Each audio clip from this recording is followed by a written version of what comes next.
আমি তো বাইকের যত্ন নিতে পারি, তাই না?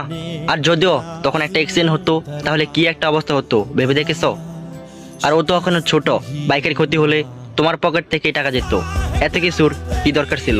ভাইয়া তখন ভাবিকে বলল, সেট আপ, মুখে যা আসে তা বলে তো হবে না।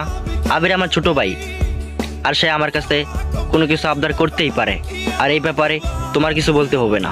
ও যদিও কোনো ভুল করে থাকে তাহলে আমি আছি শাসন করার জন্য, এখানে তোমার কিছু বলার থাকে না।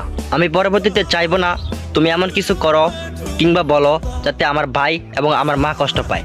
আমি এটা সহ্য করতে পারবো না। ভাইয়া একটু মেজাজ নেই রুম থেকে বের হয়ে আসলেন। ভাইয়ের কথা শুনে আমার চোখে পানি এসে পড়লো। ভাই আমাকে এতটা ভালোবাসে তা আমি আগে কখনো অনুভব করিনি। আজ আমার ভাইয়ের কথা শুনে আমার চোখের পানি আর না ফেলে পারলাম না। ভাবি 2 দিন চুপচাপ ছিলেন, ঠিকমতো খাওয়া দাওয়া করেনি, ঠিকমতো কারোর সাথে কথাও বলেনি। ভাইয়াও তার নিজের মতোই রইলেন। 4 দিনের দিন আমাদের বাড়িতে মেহমান আসলেন। আমি মায়ের কাছে খোঁজ নিয়ে জানতে পারলাম ভাইয়াই নাকি তাদেরকে বলেছে আসতে। ভাইয়া আমাকে নিয়ে বের হয়ে পড়লেন। আমাকে বাইরে নেওয়ার পর অনেক অনেক অবাক হলাম। আমার জানা ছিল না এরকম ভাই আর কারো থাকতে পারে। ভাইয়ের কার্যকলাপ দেখে আমার বুকটা ফেটে যাচ্ছিল। মনে হচ্ছিল রাস্তায় বসে চিৎকার করে কেঁদে নেই। নিশ্চুপভাবে কেঁদে যাচ্ছিলাম। বাইকের পিছনে বসে ভাইয়াকে জড়িয়ে ধরে হু হু করে কেঁদে যাচ্ছি। ভাইয়া আমাকে কড়া শাসনে বলল, দেখ আবির, একদম ছেলে মানুষই করবে না, এখানে কান্নার কি আছে? আমি কেন কাঁদছি তা পরে বলছি। আমি ভাইয়ার ভাবনায় ডুবে রইলাম। আমার ভাবনায় শুধুই ভাইয়া। আমরা 2 ভাই যখন বাড়ির উঠানে গেলাম তখন সবাই আমাদের দিকে অবাক হয়ে রইলেন। ঘর থেকে মা এবং ভাবির পরিবার এসে আমাদের সামনে দাঁড়ালেন। ভাবি কিছু বলতে যাবে তখনই ভাইয়া ভাবিকে থামিয়ে ভাইয়ার শ্বশুরকে বললেন, বাবা আমায় ক্ষমা করবেন, আমি প্রথমে আপনাদের কাছে ক্ষমা চেয়ে নিচ্ছি।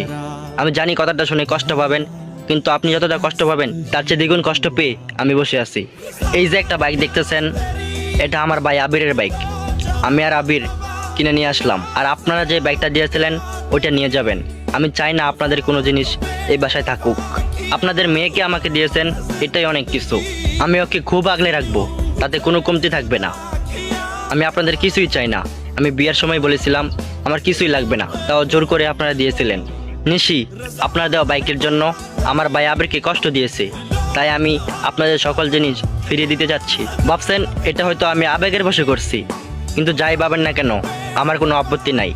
আমার ভাইয়ের চাওয়া পূরণ করার দায়িত্ব শুধুমাত্র আমার। আমার বাবা বেঁচে থাকলে আমার বাবার কাছেই চাইতো।